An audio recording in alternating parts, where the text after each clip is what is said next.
नमस्कार, स्वागत है आपका सिटी न्यूज में। मैं कोमल आनंद आपको तमाम खबरों से करवाऊंगी रूबरू। खबरों की ओर बढ़ने से पहले आइए एक नजर डालते हैं आज की सुर्खियों पे। हेडलाइन के प्रायोजक है चुन्नीलाल मेगा मॉल। अधिवक्ता हत्याकांड में मुजफ्फरपुर न्यायालय ने तीनों आरोपी को आजीवन कारावास के साथ आर्थिक दंड की सजा सुनाई। जिले में डेंगू का कहर जारी, प्रत्येक दिन मरीजों का इजाफा हो रहा है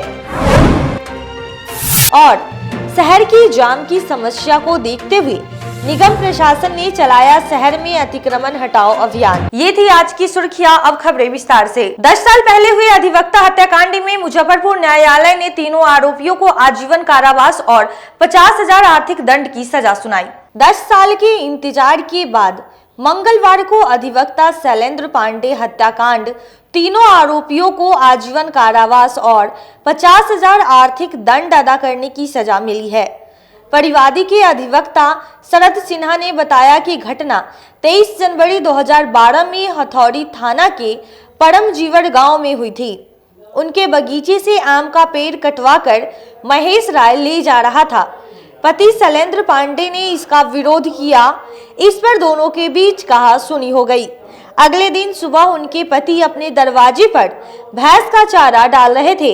उसी समय परमजीवर गांव के महेश राय का पुत्र हरेंद्र राय, अखिलेश राय, बालेश्वर राय सहित अन्य लोगों के द्वारा बंदूक पिस्तौल लेकर उनके दरवाजे पर पहुंच गए। डर से पति शैलेंद्र पांडे और दोनों पुत्र घर के अंदर चौकी के नीचे जाकर छिप गए।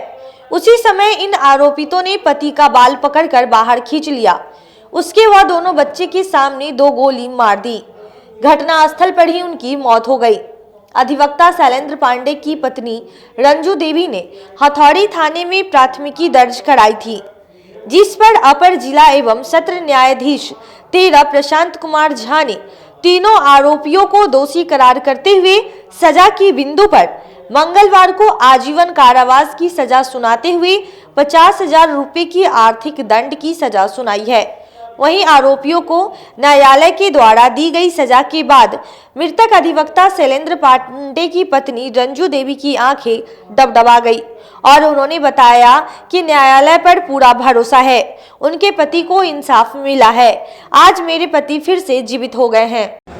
अच्छा लगा सर, लग रहा है आज मेरे पति फिर से एक बार जीवित हो गए। क्या हुआ था घटना सर, जमीन का विवाद था। पेड़ काट कर रखा हुआ था बगीचा में, वही महेश राय ले जा रहे थे, तो उसी को लेके ही लड़ाई झगड़ा हुआ था। तो सुबह ही आके ये लोग हत्या कर दिया।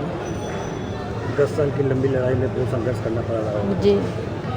आज से करीब 10 वर्ष पहले शैलेंद्र बाबू अधिवक्ता की हत्या कर दी गई थी।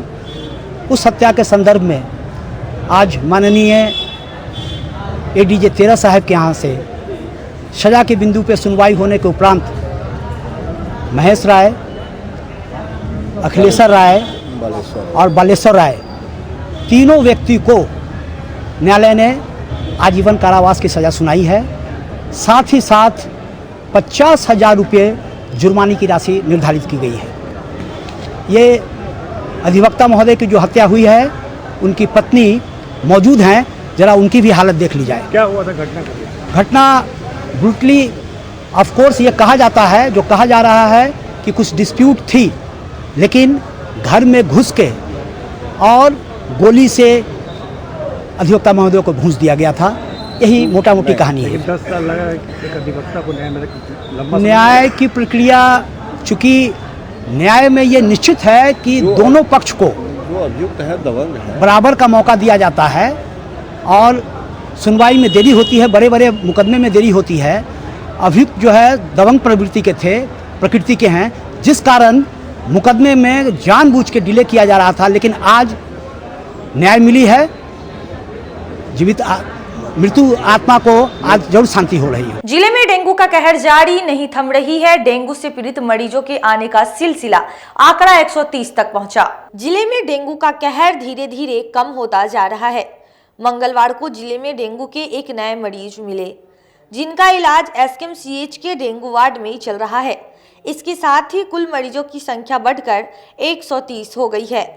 जिला मलेरिया अधिकारी डॉक्टर सतीश कुमार ने बताया कि मुसहरी प्रखंड डेंगू को लेकर शुरू से ही हॉट स्पॉट बना हुआ है। जिले में जो मरीज मिले हैं उनमें 46 मरीज मुसहरी से मिले हैं। इसके अलावा शहरी क्षेत्र में 18 मरीज, मीनापुर में 13, काटी में 9, सकरा में 6, मड़वन व सरैया में 5-5, बोचहा, गायघाट, कुढ़न्नी, मोतीपुर व पारू में 4-4 और आई, कटरा व मुरौल में 2-2 और साहेबगंज में 1, कुढ़न्नी में 1 मरीज अब तक मिले हैं।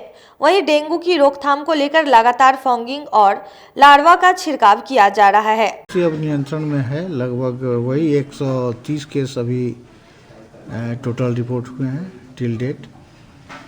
SKMCH में 1 मरीज एडमिट है, स्थिति स्थिर है, ठीक ठाक है मरीज।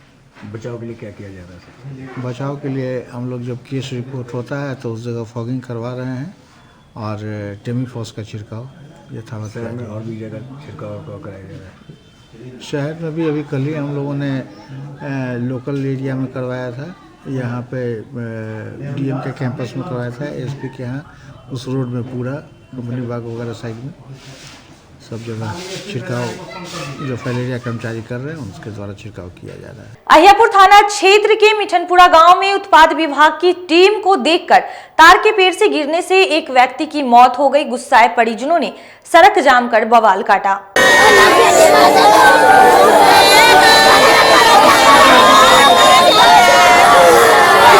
घटना हुआ, मेरे पापा पेड़ पे चढ़े हुए थे, आबकारी वाला प्रशासन आया, उसके बाद पापा देखे तो एक आदमी दो आदमी थे साथ में, तो एक आदमी अक्ति उतर के भाग गए। उसके बाद पापा नीचे उतरे ताले ढेपा चला दिया, पापा नीचे गिर गया। अहियापुर थाना क्षेत्र के मिठनपुरा में तार के पेड़ से गिरकर एक व्यक्ति की मौत हो गई। घटना से आक्रोशित लोगों ने सड़क जाम कर बवाल करना शुरू कर दिया। मृतक की पहचान स्थानीय उपेंद्र पासवान 37 वर्ष के रूप में हुई है। सूचना मिलने पर पुलिस मौके पर पहुंची, आक्रोशितों को समझाने की कोशिश की, लेकिन लोग पुलिस से नोकझोंक करने लगे। स्थिति अनियंत्रित होने की सूचना पर काफी संख्या में पुलिस फोर्स मौके पर पहुंची। लोगों को समझाकर हटाने की कवायद की जा रही है। मृतक के पुत्र करण ने बताया कि उसके पिता तारी का व्यवसाय करते थे। आज तार के पेड़ पर चढ़कर तारी उतार रहे थे, तभी आबकारी विभाग के 2 जवान आए और नीचे से गाली गलौज करने लगे। फिर एक जवान ने ढेला फेंककर उन्हें मारा, जिस कारण हड़बड़ी में उतरने के चलते से वे काफी ऊंचाई से गिरे। फिर डंडे से भी उनकी पिटाई की गई। इसके बाद 2 सिपाही चले गए। स्थानीय लोगों ने उन्हें हॉस्पिटल में भर्ती कराया, जहां इलाज के क्रम में मौत हो गई। पीड़ित परिजन पुलिस प्रशासन से कार्रवाई और मुआवजा की मांग कर रहे थे। लोगों का कहना था कि आरोपी जवानों पर कार्रवाई होनी चाहिए। पुलिस के समझाने के बाद भी कोई मानने को तैयार नहीं हुआ। इस दौरान काफी दूर तक लंबी जाम लग गई। राहगीरों से भी प्रदर्शनकारियों की नोकझोंक और हाथापाई हुई। घटना को लेकर पुलिस का कहना है कि जाम हटाने की कवायद की जा रही है। परिजन जो बयान देंगे उस पर केस दर्ज किया जाएगा। वहीं उत्पाद विभाग के अधिकारियों ने इससे अनभिज्ञ जताया है। घटना हुआ, मेरे पापा पेड़ पे चढ़े हुए थे, आबकारी वाला प्रशासन आया, उसके बाद पापा देखे तो एक आदमी दो आदमी थे साथ में, तो एक आदमी अक्ति उतर के भाग गए। उसके बाद पापा नीचे उतरे ताले ढेपा चला दिया, पापा नीचे गिर गया। उसके बाद पुलिस वाले ने चलाया। उसके बाद ढेपा चलाया तो उतरे हैं, उसके बाद उतर रहे थे, उसके बाद ढेपा चलाया, बस पापा गिर गए। उसके बाद मृत्यु हो गया। मारबो किया है पुलिस, यहाँ सूचना मिला है कि पुलिस लाठी से मारा है। ये मारा है। आप लोग देखे हैं?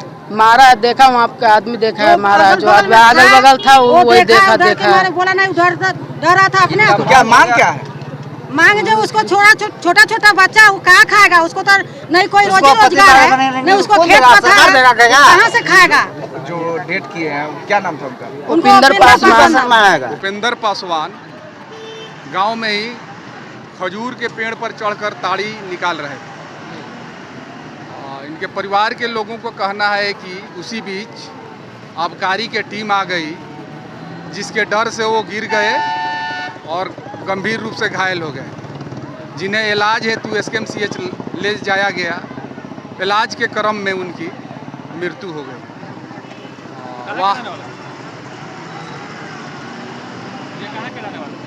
ये भूपेंद्र पासवान, उम्र 35 वर्ष, पिता स्वर्गीय मुनेश्वर पासवान, ग्राम मिठनपुरा, थाना हियापुर के ये निवासी थे।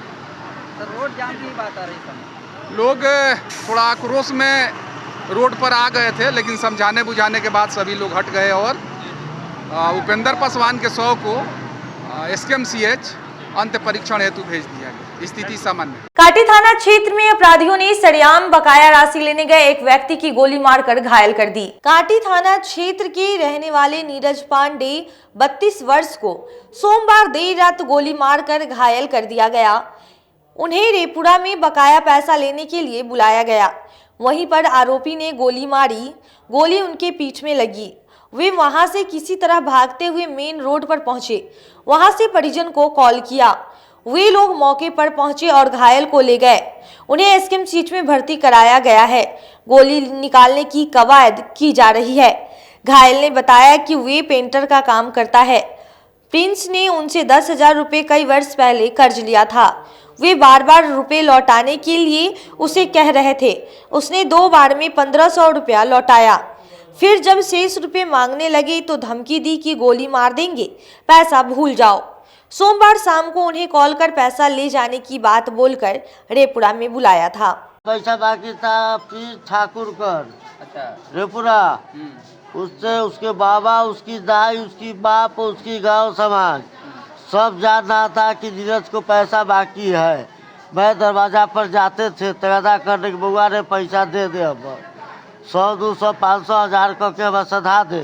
बाकी वो पैसा देने के लिए देता था। उसका एक दिन दिया 1000 रुपया, मेरे मोबाइल पर मैसेज है।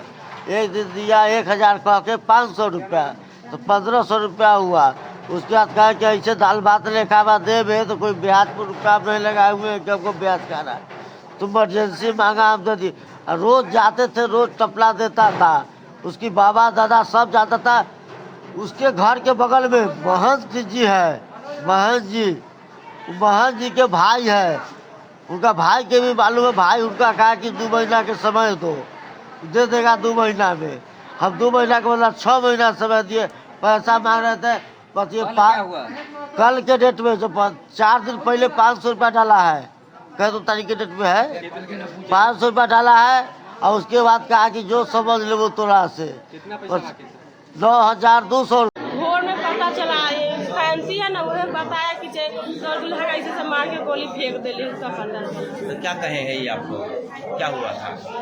कहा कि हमको गोली मार दिया। क्या है? पैसा के लिए। पूरा बात बताइए ना, पूरा बात। हम पूरा नहीं जानते। इनको कैसे बनाया गया, कहाँ पे इनको गोली मारी? गाछी में मारा है। बुलाया कि जाओ पैसा देते हैं, गया है मार दिया किया के। पैसा बाकी था उसका? हाँ, बची का ये देले रहलखिन ना, मजबूरी पड़लै ना, छोटे तक कहला कि दे हम दे दो पैसा, दे दिलखिन। कितना पैसा बाकी? 10,000। 10,000? हाँ। पत्नी है आप? अपन नाम बताइए, अपन नाम बताइए। अपन नाम? चुलबुल देवी। सोमवार को आयोजित युवा महोत्सव में धांधली का आरोप लगाते हुए प्रतिभागियों ने जिलाधिकारी को ज्ञापन सौंपा। कला संस्कृति एवं युवा विभाग की तरफ से आयोजित युवा महोत्सव पर इंजोर कला आश्रम ने सवाल उठाया है। आश्रम ने निर्णायक मंडल पर पक्षपात करने का आरोप लगाया है। इंजोर कला आश्रम ने इस महोत्सव में समूह लोक गायन प्रतियोगिता में भाग लिया था। इस प्रतियोगिता में कला आश्रम को यह बताते हुए असफल कर दिया गया कि उनके द्वारा गाया हुआ गाना लोकगीत नहीं है।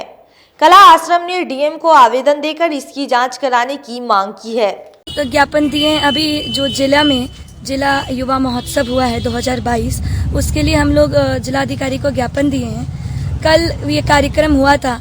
इस कार्यक्रम में हम लोगों की टीम ने समूह गायन की प्रतिभागिता वहाँ ली और वहाँ पे जो जज थे उनके ही शिष्य लोगों को फर्स्ट प्राइज दे दिया गया और हमें सेकंड कराया गया। हमने जब पूछा कि हमारी गलती क्या थी ये बताया जाए तो कोई उनके पास जवाब नहीं था और उनकी प्रस्तुति उतनी अच्छी नहीं हुई थी। वीडियो भी हमारे पास भी और जिला प्रशासन की तरफ से भी वहाँ पे कैमरा लगा हुआ था।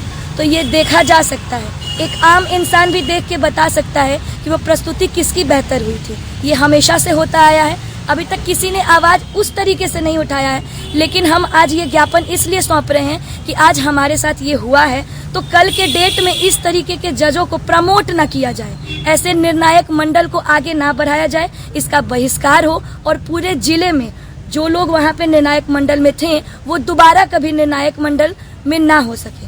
जज कौन कौन लोग थे? जज वहाँ पे हमारे लोक गायन में उदय शंकर मिश्रा जी, सांभवी जी और शत्रुघ्न सर थे।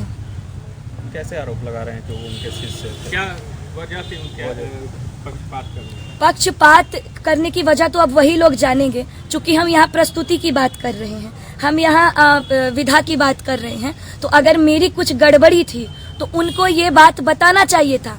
आप निर्णायक मंडल हैं, आपसे जब कोई पूछेगा कि हमारी गलती क्या, आपको बताना चाहिए था। वहाँ पे आपने सीधे निर्णय ले लिया, किस बेसिस पे? क्या आपने देखा कि मतलब किसकी क्या गलती है, क्या हो रहा है? नहीं, उनका आवाज भी एक चेयर से दूसरे चेयर तक नहीं आ रहा था। आप उनको फर्स्ट प्राइज दे रहे हैं राज्य स्तरीय में जाने का, क्या ये सही है?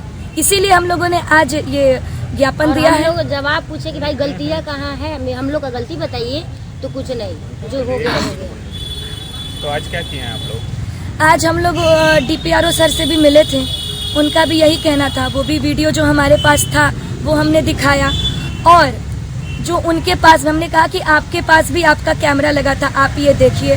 वो ये चीज़ कहें कि नहीं गलती तो हुई है, लेकिन हम यहाँ नहीं देखते हैं क्या कर सकते हैं, बस ये देखते हैं आश्वासन उन्होंने दिया। हम सभी टीम मेंबर ने सोचा कि बस इससे काम नहीं चलेगा, क्योंकि बहुत दिन की मेहनत है, पैसे खर्च भी होते हैं, कॉस्ट्यूम से लेकर जितनी लड़कियां आती हैं जाती हैं सब कुछ में। तो इसलिए हम लोगों ने ये बात सोचा कि हमें जिलाधिकारी तक ये बात पहुंचानी चाहिए कि उनके कानों तक ये भी खबर चले कि जिले में क्या हो रहा है। अब वक्त हो चला एक छोटे से ब्रेक का, जल्दी लौटेंगे, कहीं मत जाइए, देखते रहिए सिटी न्यूज मुजफ्फरपुर।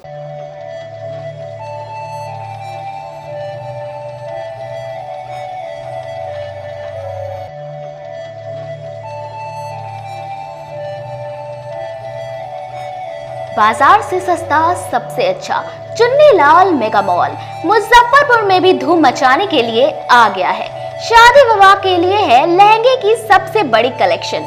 दुल्हन के मन को भाए यहाँ की ब्राइडल लहंगा चुन्नी। हम सभी का ख्याल रखते हुए परिधानों की पूरी रेंज एक ही छत के नीचे उतारे हैं, वो भी आपके बजट में। मल्टीनेशनल ब्रांड से लेकर लो रेंज तक के ब्रांडों की बेहतरीन कलेक्शन के साथ साड़ियों का अनंत संसार समेटे हुए हैं। दूल्हे राजा के लिए भी सूट और शेरवानी की लाजवाब रेंज, मेंस वेयर की भी ब्रांडेड कलेक्शन के साथ लो रेंज की भी है भरमार।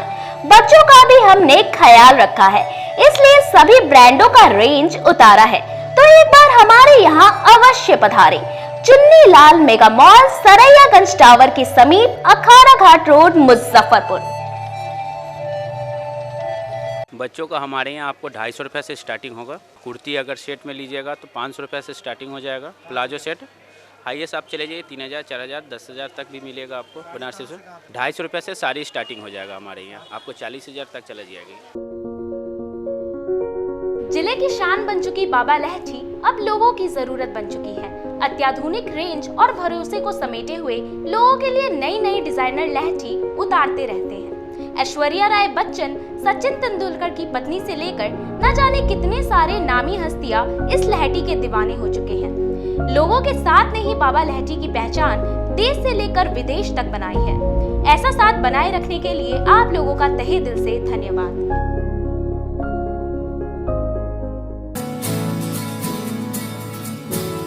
कहते हैं कि मंजिल उन्हीं को मिलती है जिनके सपनों में जान होती है।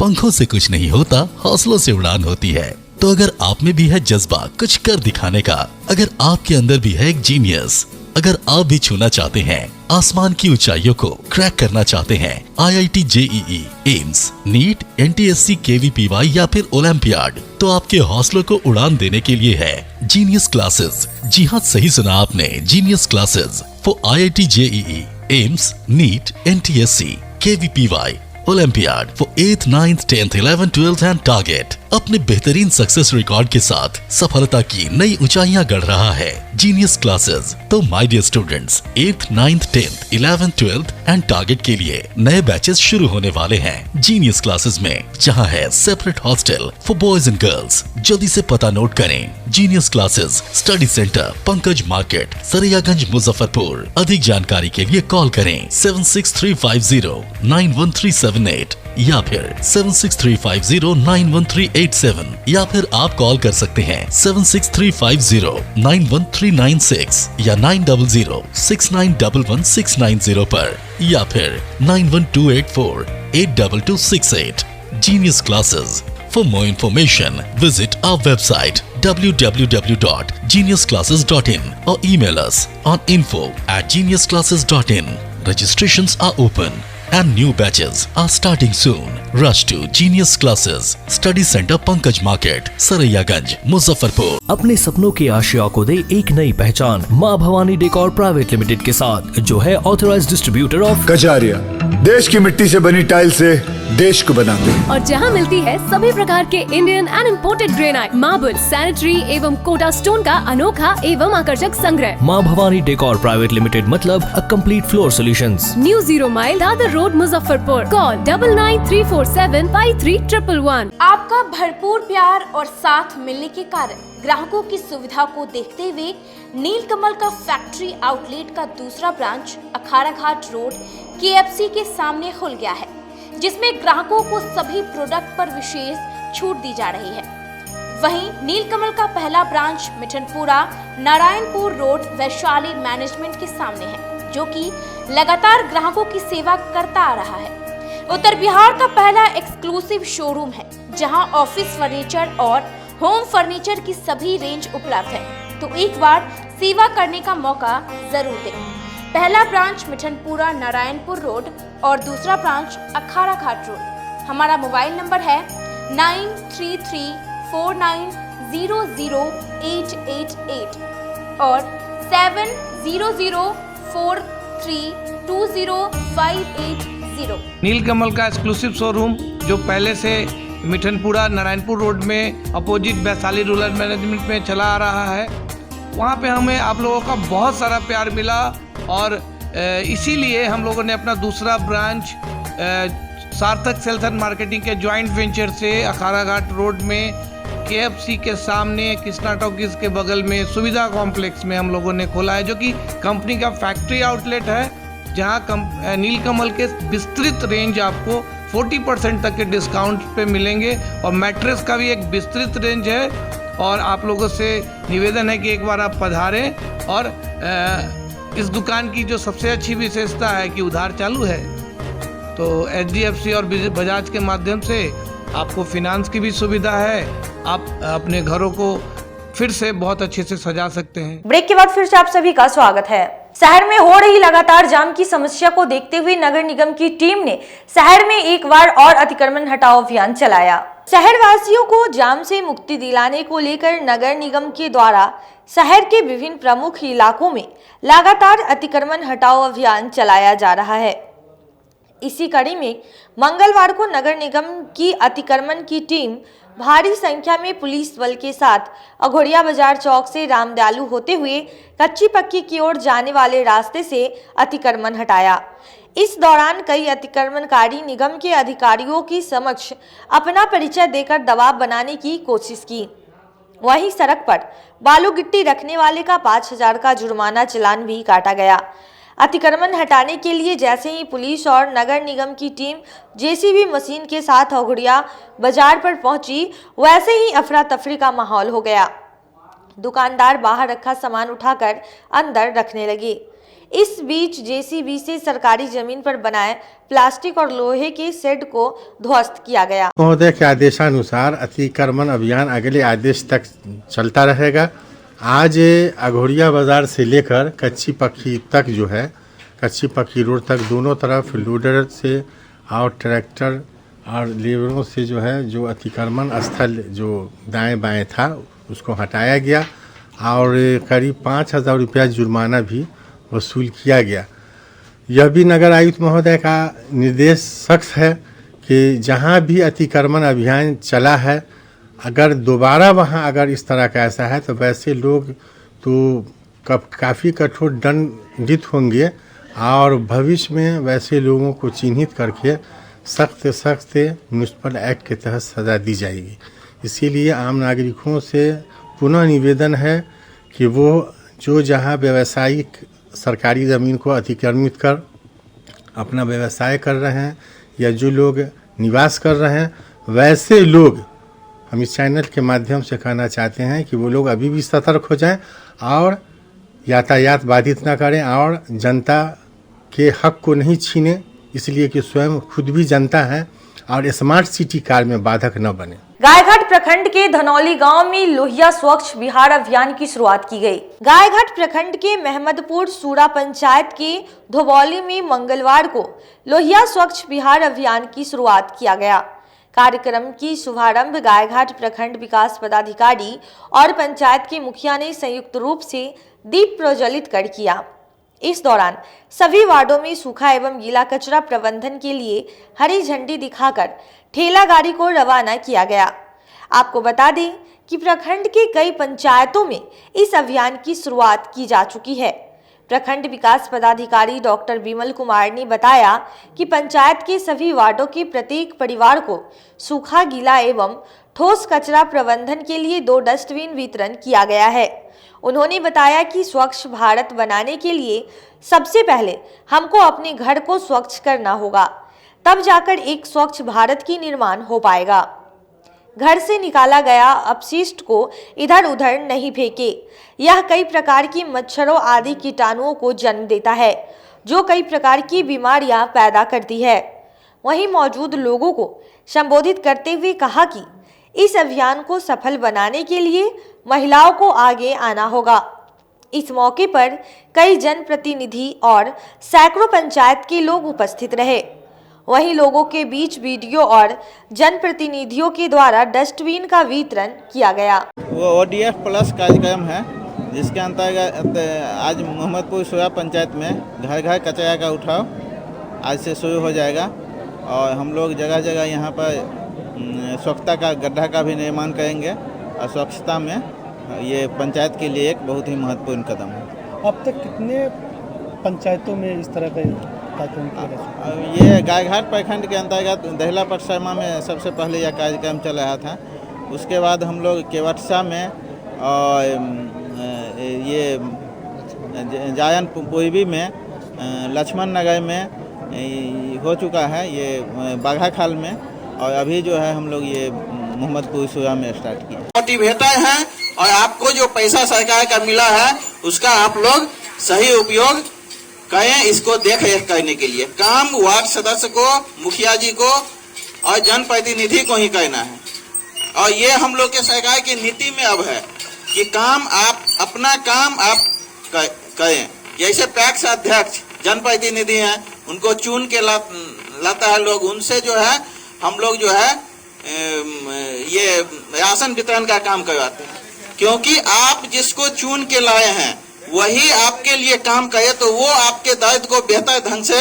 रेस्टोरेंट कब्जा करने और मकान मालिक द्वारा सारा सामान रख लेने का आरोप लगाते हुए कांटा पिरौछा गांव के अभिषेक ने SSP को ज्ञापन सौंपा। गायघाट थाना क्षेत्र के कांटा पिरौछा निवासी अभिषेक कुमार ने SP को आवेदन देकर अपना ही मकान मालिक पर रेस्टोरेंट और सारा सामान कब्जा करने का आरोप लगाया है। अभिषेक कुमार ने बताया कि वर्ष 2021 में उसने मकसूदपुर में नेताजी का ढाबा एवं फैमिली रेस्टोरेंट के नाम से दुकान खोला था। रेस्टोरेंट्स खोलने के 5 महीने बाद अभिषेक कुमार का 25 जुलाई 2021 को सड़क दुर्घटना हो गया। दुर्घटना में वह बुरी तरह घायल हो गया। घायल होने के कई महीने तक दुकान नहीं खोल पाए। इसके बाद मकान मालिक ने रेस्टोरेंट सारा सामान पर कब्जा जमा लिया और अभिषेक को भगा दिया, जबकि अभिषेक कुमार ने 20 वर्षों के लिए जमीन लीज कराया था। इसके अलावा रेस्टोरेंट शुरू करने से पहले दुकान की मरम्मत, लाइटिंग एवं मिट्टी भराई का काम अभिषेक ने किया था। साथ ही एडवांस के तौर पर भी कुछ रुपए दिए थे। इसके बावजूद मकान मालिक उदय राय ने रेस्टोरेंट्स अभिषेक को निकाल दिया और उस पर कब्जा जमा लिया। हम आए थे एसएसपी साहब के पास, वो मेरा रेस्टोरेंट था नेताजी का ढाबा एंड फैमिली रेस्टोरेंट। तो घटना 25 जुलाई 2021 को हुआ। मैंने उसके बाद से हम अस्वस्थ थे तो परिवार मैंने हमको देखने में लग गया। उसके बाद जो है सो अपना सब कब्जा वब्जा कर लिया। मैंने उसके बाद जो है सो सब तरह से सब कागज वगैरह सब था, मेरा कागज वगैरह पर्सनली था, जो भी था हम वहाँ रहते ही थे। तो सब जो है सो उन्हीं क्या वो अपना क्या किया नहीं किया वही जाने। कब्जा कर लिया मकान मालिक क्या नाम? उदय शंकर राय। आप एग्रीमेंट करवाए थे? जी जी, उनके भाई साहब भी एग्रीमेंट लेके आए थे। कितने दिनों का था? 20 साल का। तो क्या मतलब अभी क्या बोलते हैं? अभी जाते हैं तो वो बोलते हैं कि अब तो हम लोग का माने वो बोलते हैं कथी बताएं, वो बोलते हैं कि वो जेल का बात सब क्रिमिनल सब का बात इनडायरेक्ट रूप में करने लगते हैं। वो जो है सो माने दूसरे तरीके से मैंने ट्रीट करते हैं। आप जब मांगे उससे कि मेरा था तो क्या बोलते? ना क्या बहुत सारा जो है सो मेरे ऊपर ही गलत सलत जोड़ के आया जो है सो। क्या बोलते हैं, देंगे कि नहीं देंगे क्या बोलते हैं? अब कहाँ कुछ बोलते हैं, वो रखे हुए हैं तो हम कानून के साथ मांगने जाते हैं तो क्या बोलते हैं? नहीं, हम गए थे 2 बार, हम गए 2 से 3 बार।